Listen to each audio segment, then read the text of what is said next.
Just start dancing. I don't know. It's a good time, man. I think it's the good. last interview we had, we was up here pop locking. Word. Doing one of these. Fuck it, We man. was passing it around, so that's Word, hip man. hop. Fuck it, man. Life is So good. Let's please don't dance. dance. We boogie, Word. man. Yo, we got a new joint out, son. Yeah, that was a surprise. I ain't even gonna front. Nah, I mean, That was nice. Word. came in with the swag. I came in with my swag. You came with your swag, and we got a little We gonna something get on it our done. We hands, gonna B. get it done. Word. You already know. It's Yo, live. you voted, man? Not yet. Not yet. Not yet. Okay. You already know what side I'm on. Yeah, It's like a no-brainer. No brainer. Yeah. Yeah. I mean, you gotta do what you gotta do. It's like crazy out with the politics, but I said, hey.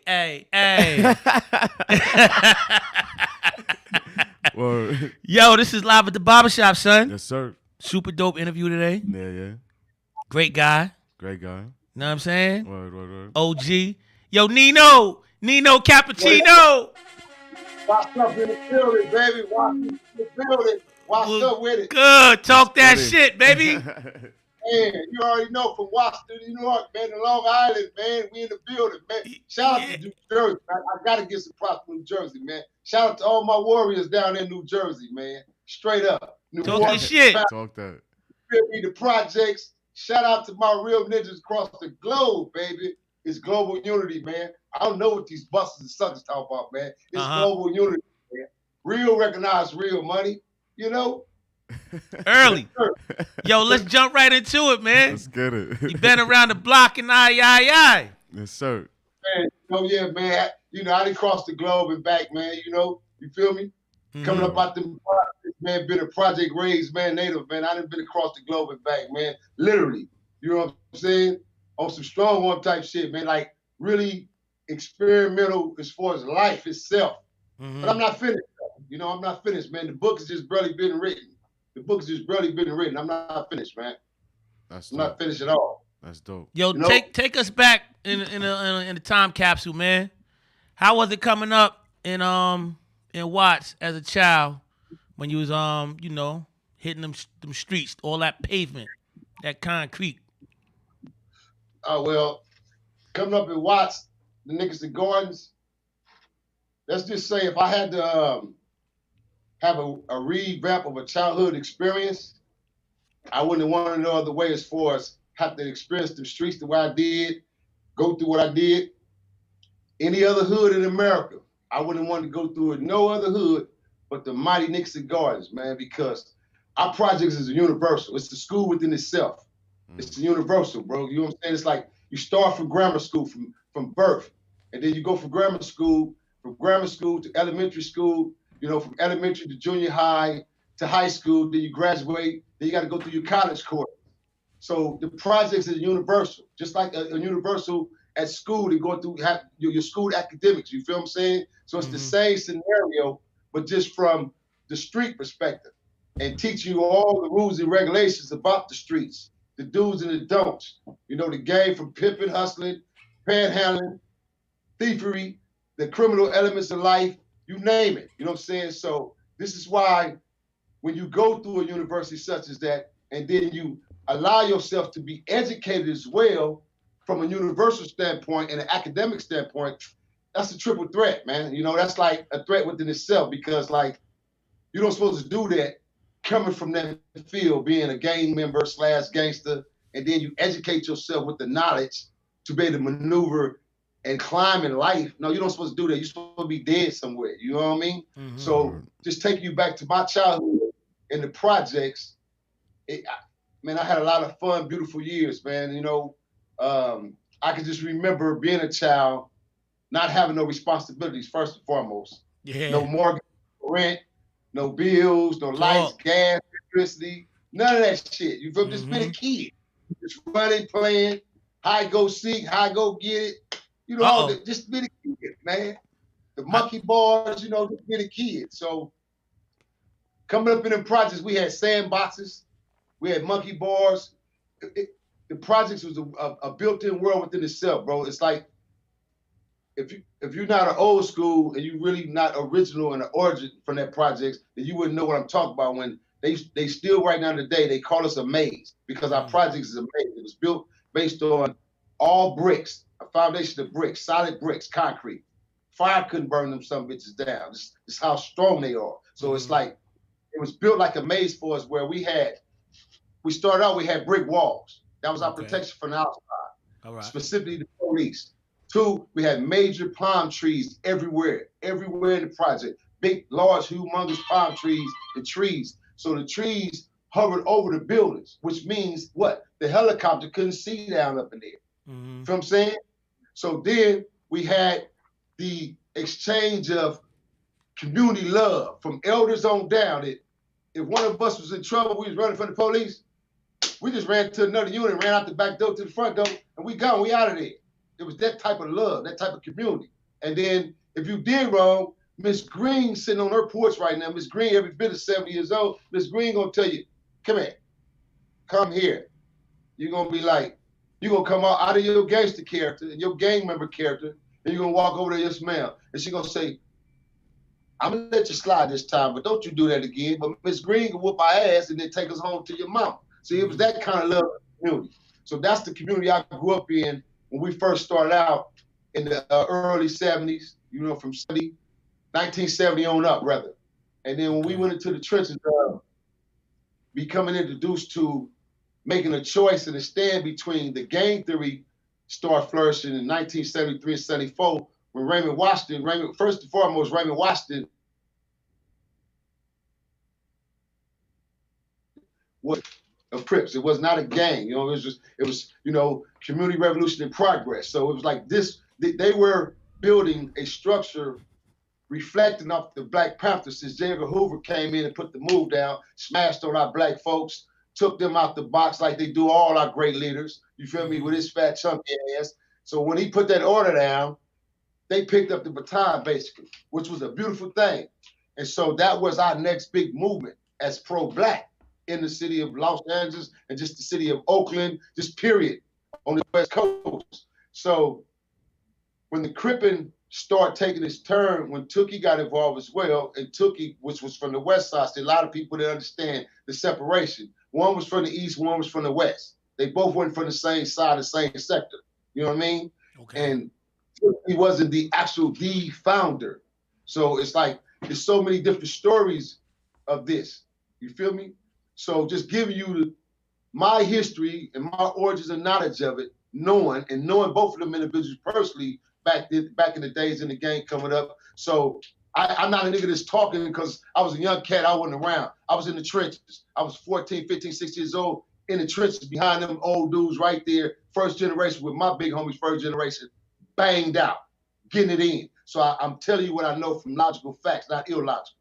So when I speak TV land, let's make that clear. I always make that clear to people. I speak logical facts, not illogical. I ain't telling you somebody with some story somebody else told me, so I'm giving it to the barbershop. They getting fat, uncut, wrong, really. Live at the barbershop.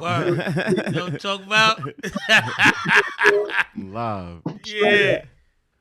So yeah, man. So with that being said, Mr. Washington, he started this movement, and then him and Tookie had heard about him, so Tookie connected with them, and then the Crips grew vastly. They had no idea how large that this shit would be and how big and broad it would be. So when it did do what it did, us and Watts, we always was called Watts. So we had the pygmies before anything. We had the pygmies and the green jackets. Okay. So the green jackets were Jordan Downs and our projects, Dixie Gores. That's what Watts was about, the green jackets and the pygmies. So when the separation came about was when the Jordan Downs decided to take on the Crip movement with the Crips. So that separated them from the actual pygmies and the green jackets, which was a unification of all projects. See, back then we can go in any project, you can roam in any project because you had family to live on all projects. Okay. So when the separation came in and they made a choice, we were still cool until the first murder kicked in. Till the first gang murder kicked in and everything when it really flourished and went buck wild. But we were still cool as Watts, as a community, because so many people in our first generation went to school with each other over there. And again, like I say, we had family spread out each projects, like literally real blood family. Because when they was getting off in the train, you had to get off in the W. So you either had a choice to go to this project, wherever you had availability or open space at. and people would move. So this happened. The Jordan Downs made they trend of a choice to become Jordan Down Crips.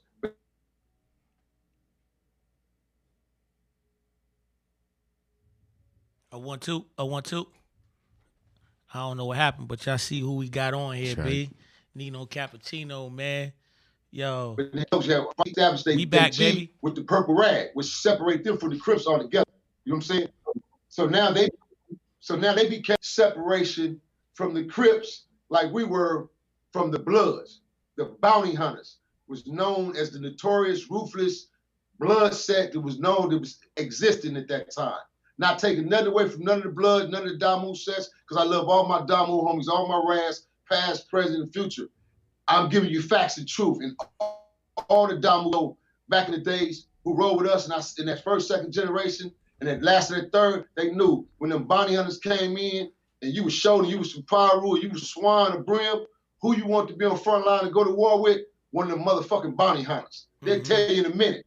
Because them bounty hunters, they wasn't playing no games. They were squabblers. They was with the business, with the bullshit. So this is the way we was conditioned and trained. So this is why a lot of cats don't understand when I speak and why I speak so adamant and I speak the truth and I speak facts, because this is what I live. It's not something I'm glorifying to the world. This is something that the world might as well get prepared for, because I'm about to go on a bigger plateau and a bigger platform to be able to give this knowledge to youngins so they know, man, this shit ain't cut out to glorify, oh yeah, this the shit. I'm not telling y'all that this the shit. I'm telling y'all this is what we real OGs went through.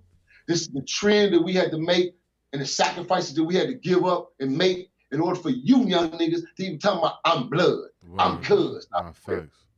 You know what I'm saying? And the glorification shit, man, that's just real true facts. You feel me? So when I speak, again, I just try to give y'all them gems, man, of knowledge of what I know. So taking us back, like when they decided to make that movement and the Jordan Downs made their transition, now my big homies, you feel me, like the Ray Voices, the Tony Barkers, all the Barker brothers, you know, the Terry Moses, the Big Hanks, the list goes on, the Stinky Greens, Ricky Greens, you know, the Thornton brothers, you know, the list goes on, man. In that first generation, my big homies decided, okay, we branching off into a whole different portrait. We're not taking that ride. We ain't going left. We're going to go right. So our history of making of a bounty hunters, well, it came out of a shack. We used to have this shack that my big homies used to kick it in. So all us, we was 12, 11, 13. We used to go creep, look in the shack, try to hook, you know, peep, ear hustle to the big homie there to have their meetings, drinking their Mad Dog 2020. You know what I mean? Mad Dog. Wow.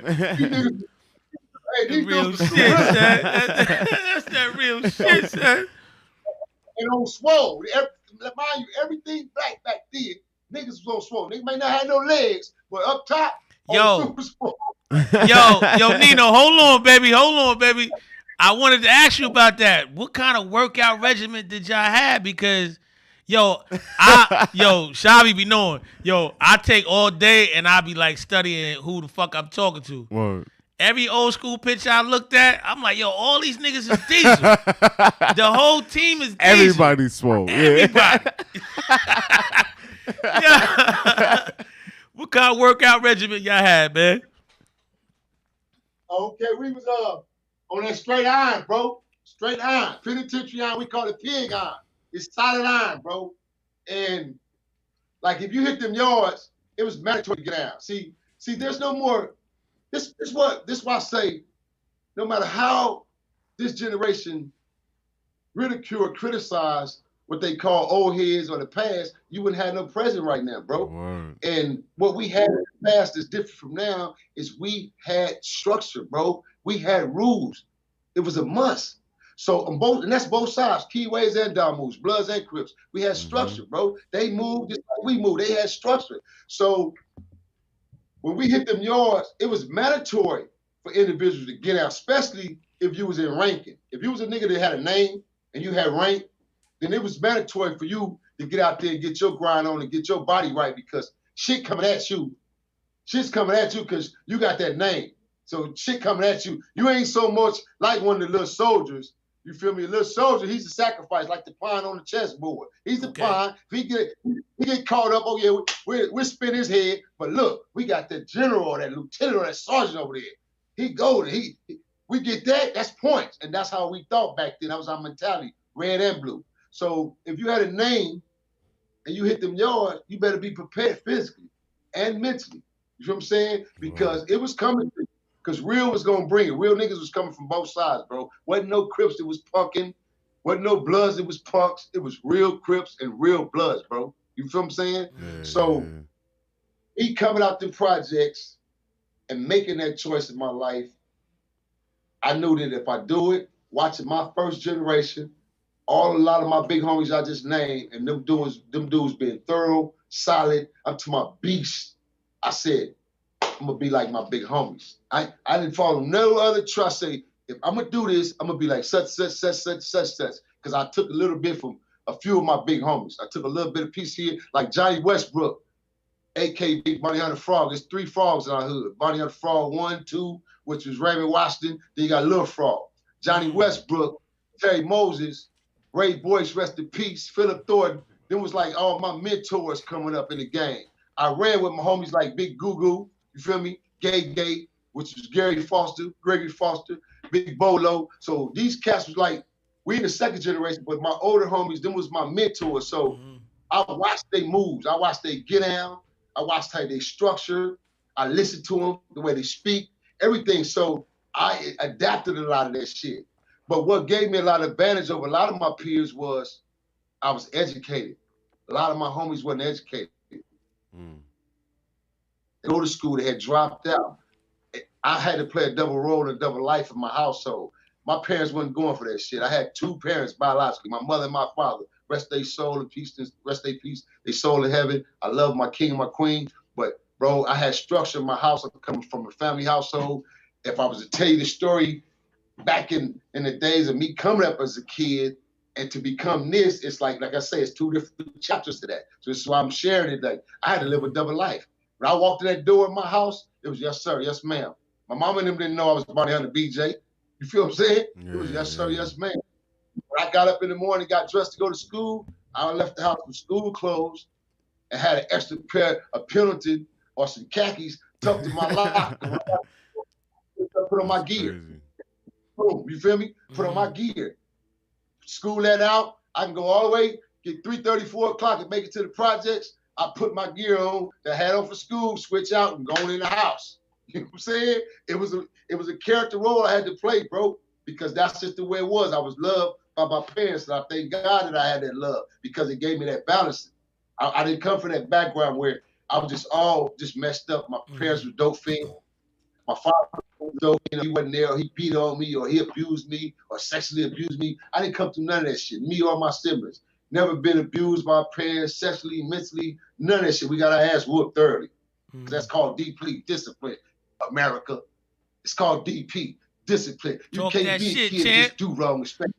Talk that shit, champ. You feel me? That's what it's called. A ass whooping can save your whole life. Word. Huh, Cap? An ass whooping can save your life. That's big facts. I had a couple of those shits. I had a few. I see y'all over there with that brown bottle though, money. Hey. Big drip. Bow. You was smoking that Reggie earlier, Offset.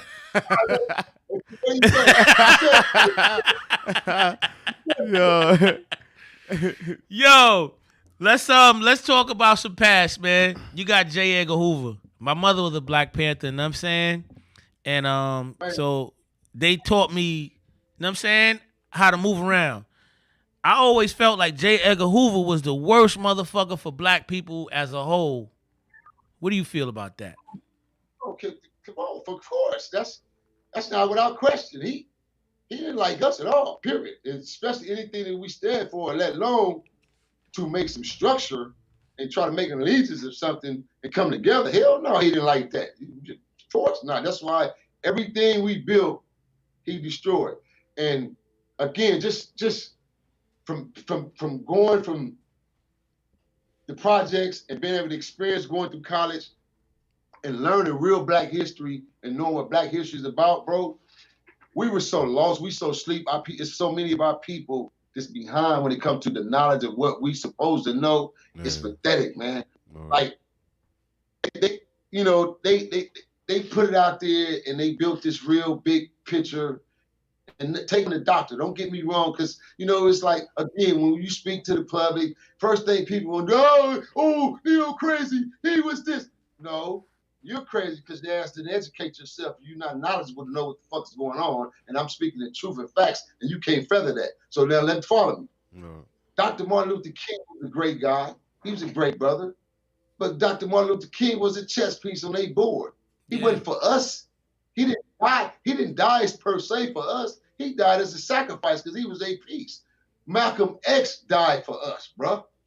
You feel what I'm saying? That's my personal opinion from thorough history of knowing my history and doing my knowledge of education and knowing, bro, that X stood for us for real, stood for the people. Just like when he got down with the nation and he believed Elijah Muhammad and everything that he prophesied and what he taught. He believed that strongly, bro. That's just like me being a bounty hunter. Prime example, and I'm going to go right back to it. Just like the rules. My big homie, one of my big homies I named Terry Moses, right? Terry Moses to me was like a Malcolm X. Put it like that. Or P. Huey Newton. You feel what I'm saying? That powerful, that strong-minded. But then at some point in his life, he allowed the same masses that we warred against to break him down. Feel me? I mean, diabolically break him down where he ended up snitching and telling on some of his own comrades. And hold on, this is what you taught us in life. This snitching is prohibited. So Malcolm X stood for the same thing when it came to his people. It's like, I'm not going, after I done went to Mecca, went to the Mecca land, and I see what the birth is like, I'm not going to sit right here and put on this outfit and continue to lie to the people. I need to tell the people the truth. And they didn't want the truth to be prevailed over the falsified truth. So they got rid of it. You feel what I'm saying? Because that shit is part of the chess piece as well. Because if it wasn't, it would allow Malcolm to become Malcolm. You feel what I'm saying? No, so I should go deep. It was deep within the thorough aspect of history when it comes down to us as a culture, our black forefathers, our black leaders who came before us, and the supposedly the leaders today. Man, it just runs deep, bro. You know what I'm saying? I don't know if you guys, I did a live last week, and I was just explaining to some young cats. One of the young cats I did a live with, they didn't want him to do the live with me. Basically, they didn't want us to do the story, do the live, basically. And just a bunch of kids shit, childish, jealous shit, envy shit. So I'm just explaining to the kid, man, first of all, you made contact to someone of importance, bro, who took the time to speak to you, talk to you, and then nurture you, bro, because I see you was young and you was hungry and you really wanted the knowledge of what was going on.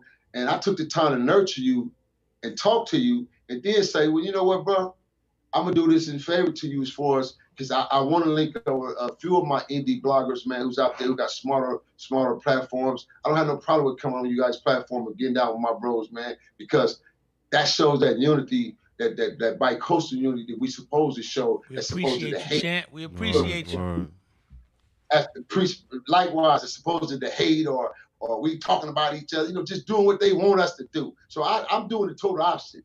So them haters can keep running their head into the wall, pulling what little hair they have, pull it out their head, because I'm gonna keep bringing this gap and bringing more independent guys together like ourselves to show that this unification is possible. But it's not impossible for us not to come together as coasts and be unified. East, West, Midwest, the South, Miami, the North, you feel what I'm saying? So it's not impossible. So I told the little young cat, I said, look, bro, don't you ever in life, first and foremost, you don't put yourself in a position and you talking to power, and then you allow some weenie shit to come in and get in your ear, and then the ninja tell you, I pay you, or you should be paid not to do that interview. I told him, bro, it's not even about you should be paid or not paid to do your interview. You reached out for work, and you reached out for something you wanted. and you was able to achieve it, why would you let another Negro, not a man, because men don't do bullshit, a nigga, a nothing ass nigga tell you what not to do and do something positive at that? You don't supposed to let a nigga buy you off. So if you do, then what that tells me is you with the fugazi shit, you with the funny shit and the fuckery as well, and I'm making a terrible mistake. So I just told him that as a lesson to be learned, man. And that's for anybody who was listening, bro. If you real and you stand on what you believe in as a man, you shouldn't be bought off. You feel what I'm saying? It's like you guys see me right now today. This ain't the last y'all finna see me. The world is about to see me globally. And they finna see me, like I said, on a whole different platform, bro. Trust me when I tell y'all this. But guess what? Because I done made it to the top, I'm not about to start lying to my people at the bottom. Because that's where I come from. I'm going to keep giving y'all the fucking truth. I'm going to keep airing out the facts. Because that's who I am. That's the only way I'm going to sleep at night. That's the only way I'm going to be able to look in the mirror, look at my kids, hug them, kiss them, and still know I'm a man. Because A1, I didn't sell my soul in this industry, bro. I worked hard. I grind hard. I knocked down fucking doors. I'm still knocking them down. So when I get what I get and when I strive and achieve the goals I achieve, I earned what I earned. So can't nobody take that shit from me. I earned it. Can't nobody buy me off because I earned that shit, man. I hustled hard. So I say that to say, I get on here, bro, and I really from my heart. No matter any of the negative comments or people that claim they don't like or they're against, it don't matter. I like you. It's cool. Bro, I know what my heart really is. And my heart is, I'm for the people, by the people, to the people, homie. Straight up. Yo, that's what I was telling somebody earlier. You know what I'm saying? I'm like, yo, you got to remember, everybody got a past, everybody got a future. You feel me? So it's like everything starts, it's like a shrimp and lobsters. Like, you take your pick, what you want, baby. You know what I'm saying? But tonight we got Nino Cappuccino on here. Yo, Nino. Yeah. I want to ask you a question. Y'all Can you tell us about the Hawking case? And then I know you got a movie coming out behind it. You know what I'm saying? Let's talk about that.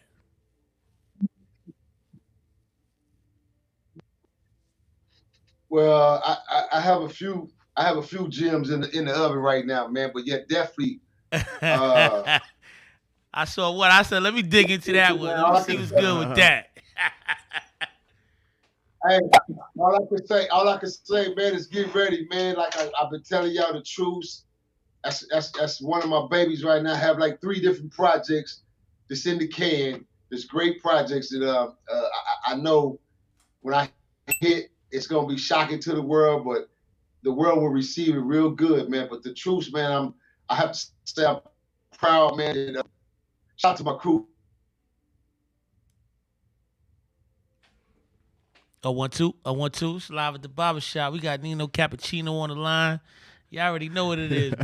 Shavi in the building. We doing 1, 2. Check. We're the we coming. Oh, you back? Man, and we demand it's not your this is not a doc film. It's a doc film itself.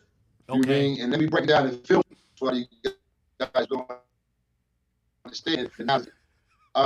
Me being a filmmaker, film school, I did my first thesis project. I started in New Jersey, bro, in the Bronx. I started in the Bronx with a young cat out of the Bronx, and the young cat out of the Bronx I started with, we first New Jersey. When I went to New Jersey, I was introduced to a few good youngsters in New Jersey, soccer cats, and from New Jersey, I started my journey of New York first, from New York to the South, to the Midwest, back home to the West Coast. And I kept a camera with me everywhere I went, bro. I filmed and documented everything. It's like when I got into a little bullshit corn, I got trolled on last year and everything. I had to throw a few videos up to show facts that it don't got a lot, bro, when you live it. So I threw a couple of videos showing how I go all over New York. I mean, all over the place. From New York, New Jersey, just like I filmed everything and documented. But all the time, I was building thesis projects for school because I'm about to graduate. So I was building a thesis project for myself. So I said, you know what? I told a business partner of mine that instead of coming out of film school being, like a typical filmmaker who make documentaries. I said, bro, I'm always yeah. You hooked up to your What's Wi-Fi? happening? Can't hear me? Yeah, we My hear you phone's on coming you? in a little choppy. Yeah. You hooked up to your Wi-Fi? Okay. Yeah, I'm good. I'm on top of Wi-Fi. We good. Can y'all hear me now? Nah, we good. Yeah, it's just a little choppy on our end. A little choppy on our end. Yeah. Okay. Yo, I know you got a pass with this this hip hop shit. You know what I'm saying? How did you start with those Yeah. Death Row guys?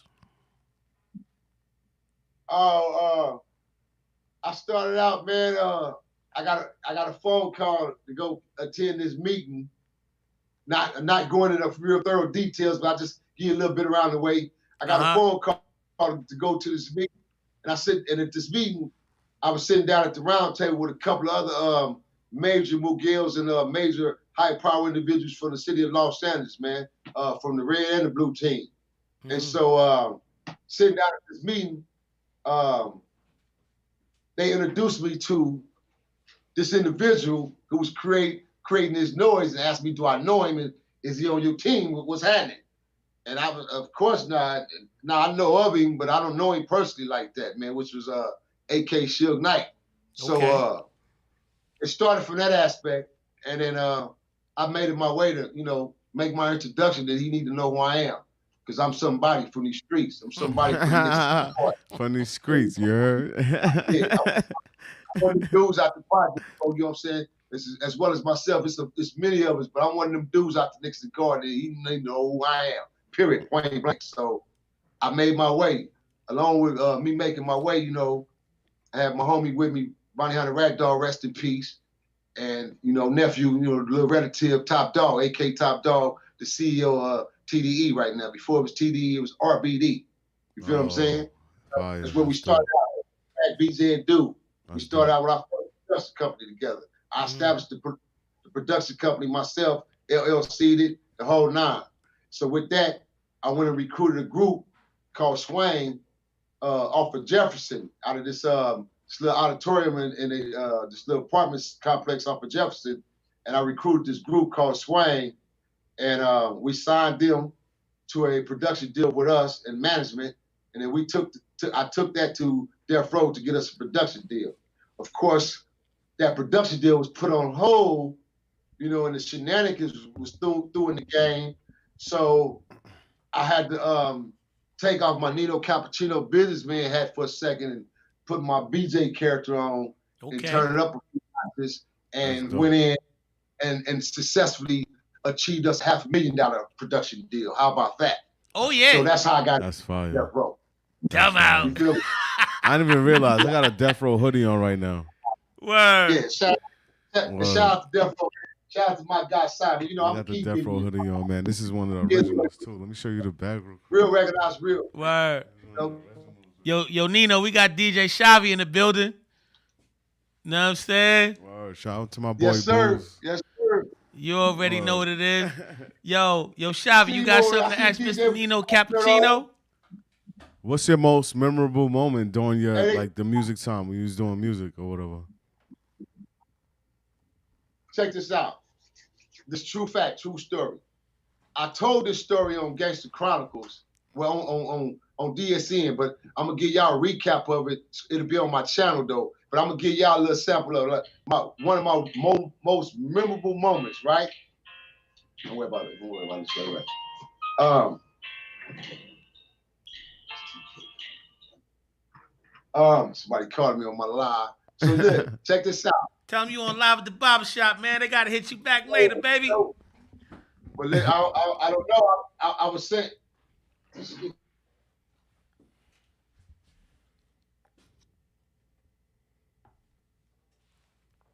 Excuse me, y'all, TV land. But look, yeah. So check this out. TV land.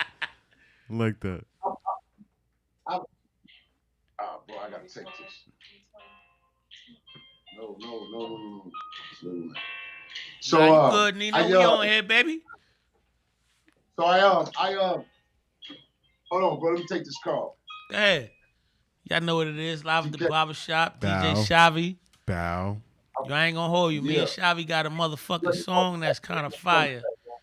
But we got Nino Cappuccino on the line. Y'all know what it is, man. Social Media House. What up? What's good? DJ Shavi, what up? What's good, man? We got a track. JT fire. I like this little kid, son. I can't even say that. I like this man. He's a man. Yeah. But he's like the little bro. Like, Yeah. little. It's I like the little kid. Goddamn. I fucked up. I know what to say. Sorry. I know he a grown ass man, bro. Grown ass man. I'm calling him a little kid. That's some disrespectful shit. People used to do that to me. I used to be like, yo, dog. Yo, my nigga, you gotta relax, right? I will fuck you up. I'll fuck your old ass up. Yo, that should be funny as hell, right? Word. It's crazy. Hey, that's what that brown do. That's what that brown do. See, that's what that brown do right there, man. Word. Yeah, that brown, right? Yeah, that brown. Yo, Nino, you remember you was young? You'll find an older dude talking, and you be listening, you be like, yo, this dude just don't know. I'll fuck him up. Punch him right in the fucking face. But you got respect for him, so you let him ride, you let him talk. Yeah, Hey, but now, see, that's why I gotta disagree with you, because me coming from where I come from, we learned from the best, and the best was them old dudes, man. Don't get it twisted. You still got smoke niggas that put hands on your ass, bro. Yeah. Don't get it, man. I'm telling you. See, them old cats got tricks, bro. They got tricks. You gonna go fight. He gonna fight you with techniques. He got tricks. Because he ain't got time to be tussling and wrestling and all that. So everything count for him. But let me give y'all this quick, memorable moment right quick at Death Row, right? Let's talk that shit. Let me hear that. Now we just get through having this rumble. Like I said, I had it mixed up between Freaknik and damn it, I said it the other night. Freaknik and Jack the Rapper back in the days, remember? Yeah, Jack. We had already had a rumble with Big Luke, man. Behind, some shit Simon got caught up in, so we had a rumble with Big Luke on one event. Mm-hmm. Simon recouped and revamped one year, and he flew about 115, 120 of us out to Miami. We went to Miami, bro. God damn, that nigga got money. Paper. He said 100. How many of y'all he flew out? Look, when I say 125, I'm talking about this was all the Death Row artists plus staff and at least 60 niggas. I'm talking about real thugs, gangbangers from the streets of Los Angeles. On the plane.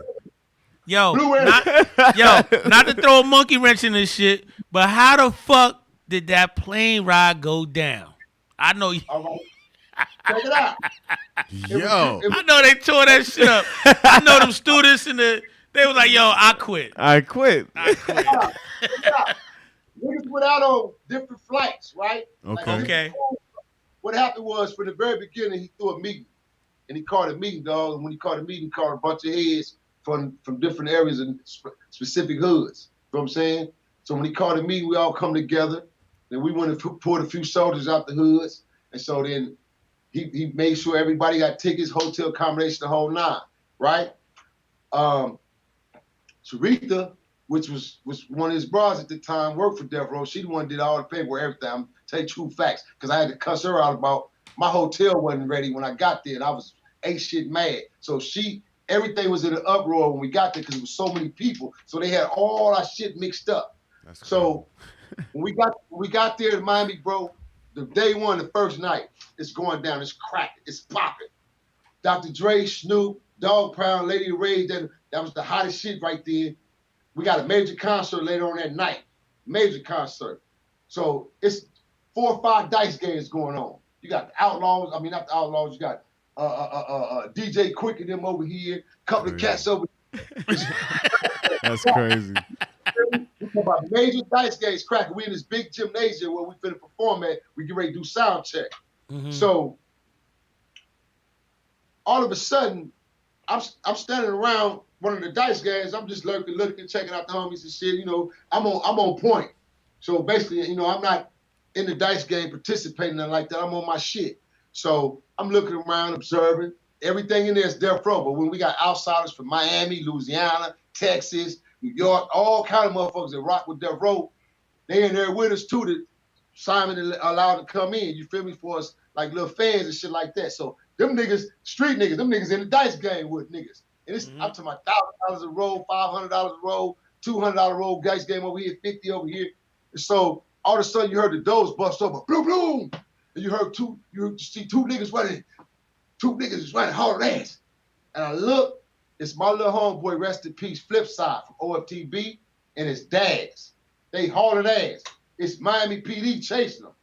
I don't know the first cat is Miami PD because I don't see no uniform. I just see a nigga suited. So I let him catch, he coming. So I step back, they run right past. As he run past him, I hang time, catch him, knock him. As I knock him, one of the Parus pick up my slack and catch him. Boom, and finish him out. The next dude, we own him. As we get ready to get on him, the nigga say, shoot, Miami PD, call him off, Miami PD. He started screaming, he was the police.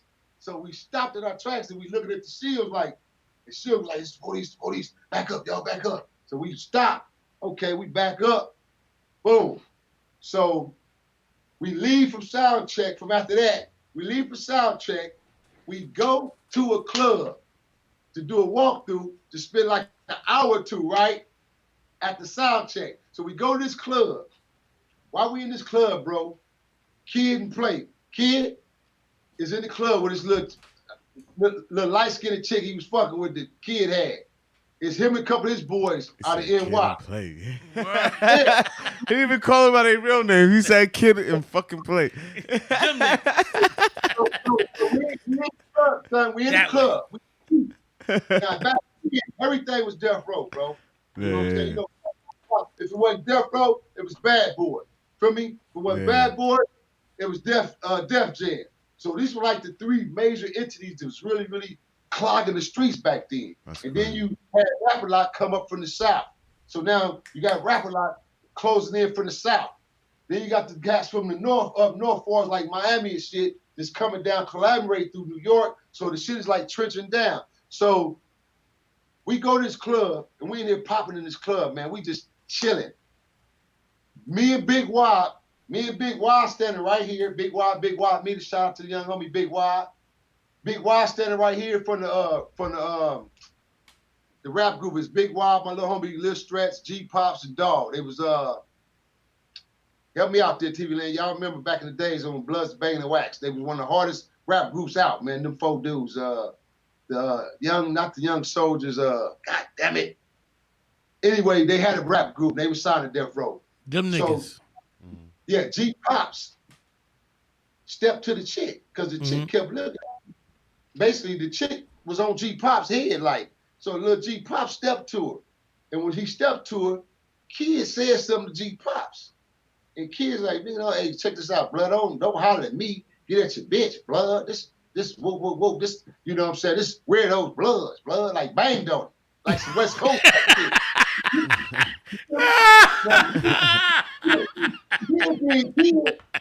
don't have a slight idea what this motherfucker talking about. So look, this nigga like, what the fuck? Now, mind you, Kid not really even tripping off the chick then. It's his boy that step up and put the wings on. Man, why you do that, homie? The nigga say, hey, homie, she with my homeboy, like you said. And man, he didn't even finish his words. He got fired on and knocked smooth out. Once he got knocked out, they security moved. And when they security moved, they didn't know how many Death Row people was in there. Man, that club got towed up, bro. So we fell outside. Now we fall outside. This is what made it so much of a memorable moment for me because the young homie Big Wad got maced and he thought he died. And if you know Big Wad is a big young cat. Ask Wad. And Big Wad thought he was dying on his feet because he was maced. He was high out, blood. And that shit was just funny. Wow, you know what I mean? That shit took all the energy out of him. Yeah, and of course, about 7 or 8 of us went to jail that night. And that was it. Miami PD said, man, that's it. We're going to escort you motherfuckers to the airport. Y'all got to get out of here, man. They sued Death Row for about $1.7 million for hotel damage, all type of shit. But that was one of my most memorable moments, man. Well, I got to say one of them, but watching Sam Snead get kicking his ass, man, was a great moment as well. Damn, baby. Pac was at the round table then. Pac the one called that, so, you know, that was a good, memorable moment. Uh, Watch the stand. He kicked in his ass because he wanted to go left. He wanted to go with Dre at the time, so they kicked Sam Snead all his motherfucking boo boo. You know what I mean? That's crazy. Yeah, man. So you know, if I'm a teller, I gotta tell it uncut, man, to give it to you real and raw, baby. Can't be that hey, wild, man. it ain't no other way to bring it, That's a baby. fact. We at the barbershop. This is live at the barbershop. Barbershop, man, where it all go down at, man. Listen, like I to shout out to Marty, man. Shout out to Marty, man. Talk that Like shit. Talk that shit, champ. I told Marty, I said, hey, Marty, you know it goes down at the barbershop, man. That's where all the nigga got to go down there, man. All The real barbershop, shit. the barbershop, the beauty shops, the hair salon, the nail shops, man, it goes down, man. We at the barbershop. Listen, man, if y'all ain't tapped in and tuned in, man, if y'all ain't push that subscribe like button, man, go push that subscribe like button, man. Right Holla at now. my God. We're Right in the now. building, man. ROE, man. Right We're in the now. building. Right now. We got Mr. Cappuccino on the line right Word. now. And he said to do that. Yo, if you could tell a youngster something that's coming up, know what I'm saying? And they gonna choose or something like that, and your whole past, which is vast, what kind of energy would you give a child right now that's coming up? If you have a dream, pursue your dream. Stay focused, stay solid in pursuing your dream, and don't let nobody and nothing throw you off of focus, man. No fake friends, fake family, fake relationship, fake shit, nothing. If it's not for you and you really can feel that shit eternally, let it go, man, and keep pushing and do what you gotta do. First and foremost, just go to all my youngers of the world, man. All y'all, bro. Listen. This y'all era, homie.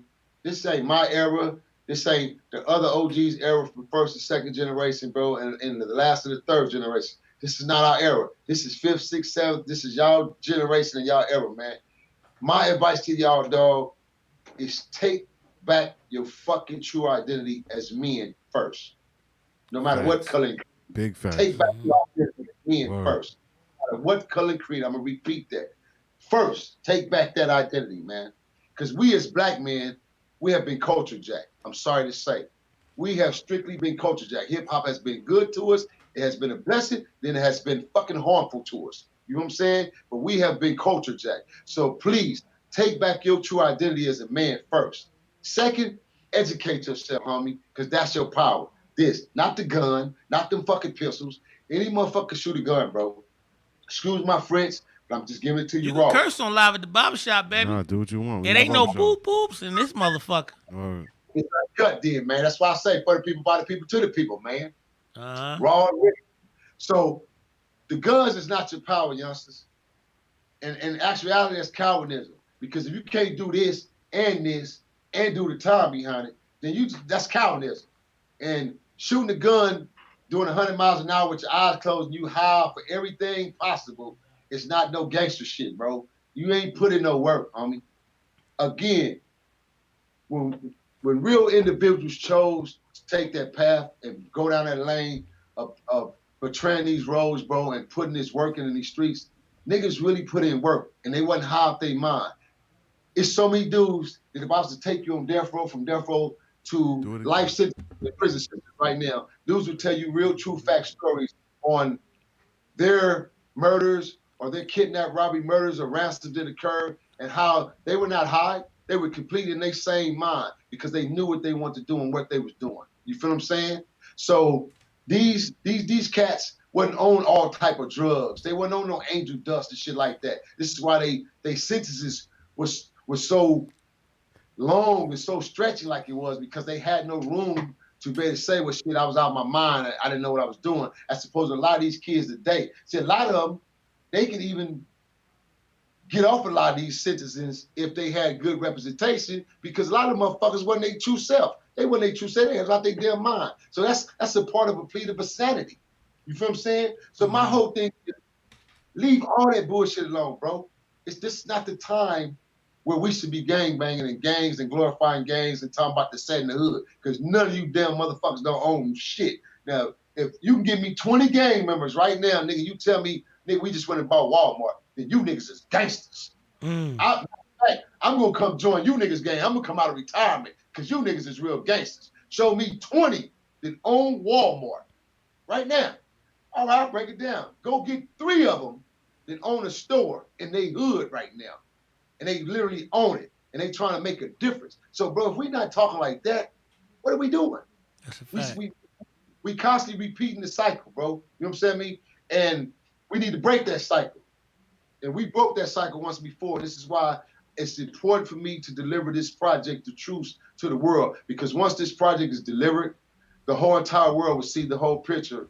And I guarantee it's going to take a spin on a lot of these communities, and they're going to see this shit on a whole different level. And because I'm giving away the formula, the world will actually see the formula on how powerful all 4 housing projects decided there was no more. No more killing, bro. I don't want to see no more babies dying. We ceasing fire. And they came together and they stopped killings for 12 straight years, bro, when I tell y'all this. They stopped for 12 months, 12 days, 12 straight years. There was not one gang murder in Watts, bro. The TV didn't want to, you know what I mean, document it and give us our props, but we got it all documented. The police didn't want to document it, of course, because they was against us, trying to throw thorns in the game. Wow. We got in shootouts with them some bitches because they tried to throw thorns in the game, make it seem like we was in shootouts with gang members. So it's like, bro, we had to really, really endure a lot of pain, a lot of sacrifice as gang community activists and ex-former gang leaders, bro.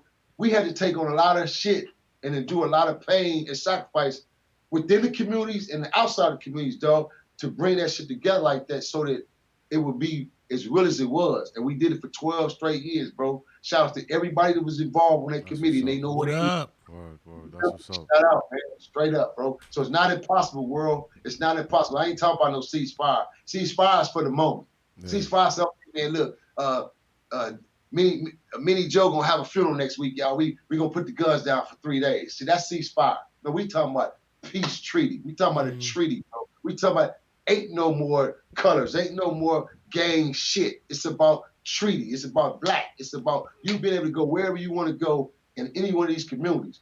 Bro, I'm telling you, you talking about a how of this world? Let these youngsters come together right now today and formulate some form of peace amongst each other. And I guarantee you, they'll feel a whole different environment within themselves because they're going to realize, bro, damn, I went to school with this dude over here and I've been knowing his mama for 15 years, but he blue, I'm red, and we see each other every now and then in traffic, but this shit is hectic because it's a war. But now that it's peace, I look up with my old dude that I've been knowing, me and this dude made $25,000 together, dog. Just like that. Because we were able to maneuver in different communities and get around, and peace brings capital, my nigga. Facts. War, capital. You feel what I'm saying? I'm going to say it again. Peace brings capital. War spends capital. So the average nigga out here don't got no money to go to war. So why not make the money, bro? Hey, we got to come together somehow because that was a question I was going to ask you. You know what I'm saying? It's like as far as like you got you got gang members out here, you know what I'm saying? And you got the mob, you know what I'm saying, which is the past. They bled into to get this generational wealth. Right. Right now, we making a change as far as saying, you got Crips, you got Bloods, you know what I'm saying? They NBA, they NFL. We reaching closer. How do we reach closer to get into saying, we in the White House now. We politicians. We police. We doing better things than saying, negativity is the first. It goes back, again, to my advice as to all these things is not impossible, but it cannot be conquered without the mind of education, homie. Y'all got to understand this shit. Our younger generation cannot make moves physically, bro. Physically, it's not going to do it. You know, going to knock down a building, burn a building down, that shit not going to do it, bro. Again, I keep saying this. Until we get on the inside, within, that's the only way we going to ready to fight and win a battle, bro. See, me being on the inside, I'm not a consumer from the industry. I have a name in this industry. So I'm from the inside. So when I talk to my people, I'm able to flourish and give information to my people what I know because I'm on this inside. You guys are consumers. So this shit to a lot of people, it's like, oh, do that really go on or do that happen? And if I tell you, yeah, that happened or this is what it is, I'm giving you facts because I'm in this shit and I can see it with my own eyes. I got to turn down certain deals because shit comes certain ways. I got to be a certain way, a certain character because directors are certain ways. So it's like I got to be on my tip a certain way because a certain community run this shit. So it's like, bro, I see it. You feel what I'm saying? So I got to respect, and I respect those because to each his own. But I know me as a man, bro. So it's like, it's the same thing when it comes to our generation. If they don't go educate themselves and educate the mind, then how are we going to win a fight when we have no high-power political attorneys that's in position, that's young? We have no high-power councilmen and councilmen women who's ready to represent these communities of East Coast, West Coast, the Mid-South, the South, that's young. We have no young contenders that's ready to take on a presidential candidate seat. Why? They didn't come from a background family of presidents and candidates. So until we make that structure, bro, we are not going to fucking get nowhere near half-ass winning a fight because we ain't ready. We got to go get prepared. And this is the time to get prepared. This generation break the gap by sending your kids to school and say, all right, you know what? Big fact. Big fact. Like the white asses. Your ass is going to school, and from here, I'm sending you to this prep school, and from prep, we're going to prep you for college because you're going to be the next big Senate, straight up. And until we get that frame of mind and we condition our kids and we learn what generational wealth mean, and we learn what bullion, gold, and land mean, that's what it's about, not no fancy-ass car, oh, you got on 15 chains. They ain't worth shit. That's all the chains they ain't worth shit, nothing. Until we get out this frame of mind, bro, this materialistic shit, oh, my fly-ass outfit, oh, of course, it's nothing wrong with looking good and looking nice when you earn that shit and you working hard. But your mentality and your priorities got to be intact first. You can't allow that shit to run your mentality and say, well, this is what it's about. It takes you back to the analogy of what my father told me first and my OGs that taught me hustling told me. Nino, A.K. BJ, don't never let the money make you, young nigga. You always make money. No matter what. Don't never let this money make you, nigga. Because if you let the minute you let you make you, it's gonna ruin you. You always make money. Because when you take a fall, you take a loss, you can swallow that fall, get back up, you can get more money. Because you're a go-getter. Do not let nobody ever tell you not to make the money. You make money, man. You don't let that motherfucking money make you, man. And I give that same analogy to my kids, bro. My nieces, nephews, sisters, anybody I come across, man, don't let the money make you, man. And if you don't believe that analogy, just take a minute and sit back and ask yourself, just look at a few people you know who might have a little change right now, and you'll sit back and go, I remember how they got their little change and came up. And then I remember how they failed. There was a lottery mother. I call them the lottery niggas. You know why I call them the lottery niggas? Because them the niggas that sit around with a bottle like you got, and they telling that same story. Hennessy. Every single week they telling the same story, bro. They need to give us some bread. You know what I'm saying? That's their life. Need to get us some bread. You know what I mean? But no, I'm not taking nothing against the Hennessy. I'm just using the Nah, I'm just fucking. Hey, we just fucking around while you talking, man. Hey, but y'all over there on that brown heavy though, man. Talk about my red. Yo, Mr. Nino Cappuccino, let me ask you a question. I know you said we gonna do this shit, so we kind of need I'm asking you directly, because I know my cousin was on the phone with you. Yeah, I went back and forth. But are we going to get a 2 and a 3 and a 4 part for Live at the Barbershop? Yes or no? Oh, most definitely. But you know I'll be back, man. Listen, I got to come back and holler at my fellas, man. Most definitely. All right, dope. Yo, because we fucking, me and Shavi kind of smack right now, and we super excited about this shit. So I'm like, yo, this nigga is, We're gonna set this up. Nigga. It's got to be a part 2. No, it got to be like a 4 A part. part 4, 5, 6, 7, 8. You know what I'm talking about? And Cali. We got to go to Cali and shoot it, too. No, we got to go to Cali and shoot at least 2 of them. But check it. Yo, hold on. Before you start talking, Nino, check it. Here on Live at the Barbershop, we ask everybody. I know you've been a hip-hop dude since hip-hop been hip-hop, since hip-hop was hip-hop. But out of all of that shit that you've been through, out of all the shit you've seen, Do you have a top 5 of all time dead or alive MCs? Oh, y'all gonna take me there, huh? Come on, Y'all baby. Come on, Shabby. We gotta ask him Real that, quick. Shabby. What's up? All right, here we go. Damn. Okay, here we go. Think deep. Yo, you gotta think, baby. I got to start east first. I got to Uh-huh. start east and work my way back west. So I got to Okay. start east. East, Nas, Rakim. Ooh. Number 1. I won't say EPMD. Period. I won't say Nas, EPMD. That's because I can't leave Eric out, bro. It can't be Rakim without Eric, man. So I gotta Eric go. Sherman, yeah. Shout out to Gotta Eric. go. We had Eric up here. Bro, we gotta get Rob here. We gonna work on They that. had I'm gonna We work gonna on work on that. I'm gonna work on it. You know, they had me on my radical moment, so I gotta go EPMD and Nas, man. And Okay. then I'm gonna dip south, because them ghetto boys had us then. So I gotta go ghetto. Okay. The whole Uh-huh. can't go face by itself. I gotta go ghetto boys. As a The whole. whole ghetto. Yeah. That's three choices now, right? Mm-hmm. Now I'm bringing it on home. I gotta bring it on home. Bring it on home to Pot. I mean not Pot, but bring it on home to Cube. No. Shout out to Cube, Ice Cube. Oh. Bring it home to Cube.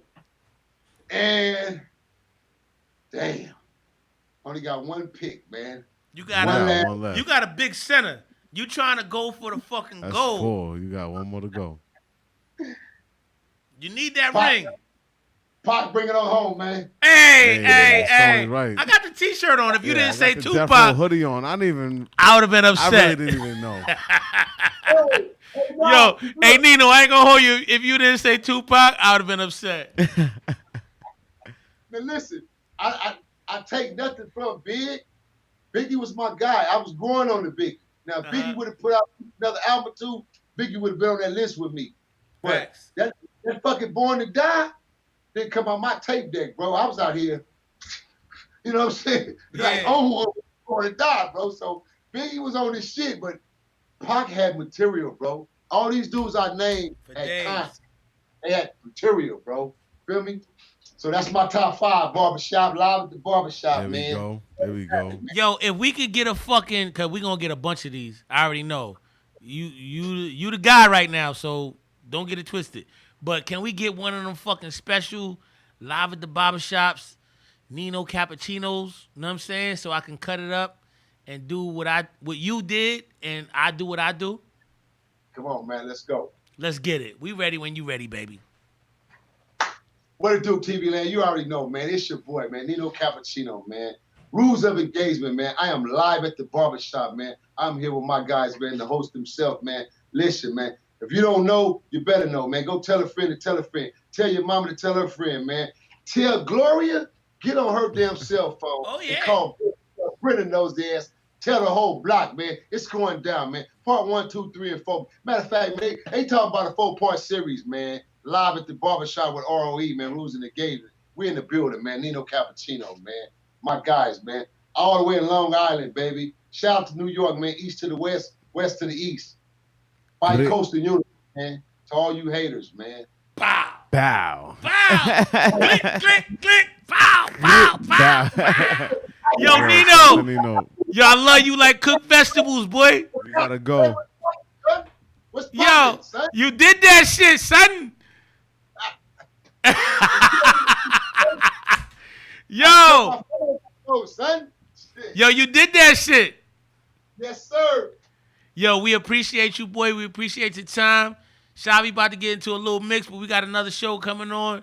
Yo, you know what it is, B. They say when you build a tight foundation, Your motherfucking roof won't collapse. bow. Dumb out. Hey, Yo, Nino, hey, you think we could do this next Monday?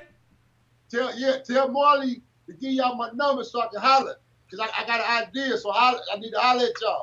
And let's do All it right. Monday. Let's get it. You ready for Monday?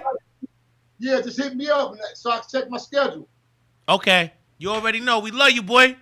All right, bros. Much love back, man. 100. 100. Salute. All right, TV Land. We out of here. Bow. Yo.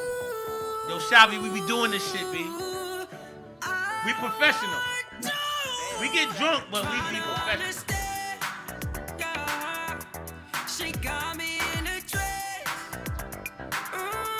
I gotta be your man. Like Yeah. 90s love I love the way you romance. Yeah. I'm trying to see you dead. Yeah. I wanna be your man. Blick Wanna bow. be love, give me your hand. Yeah. Smoke the rest of that L, drink the rest of Don't that want the Hennessy. don't just want the sex. Talk a little shit, and I'm gone. See you dance in my sheets, relax.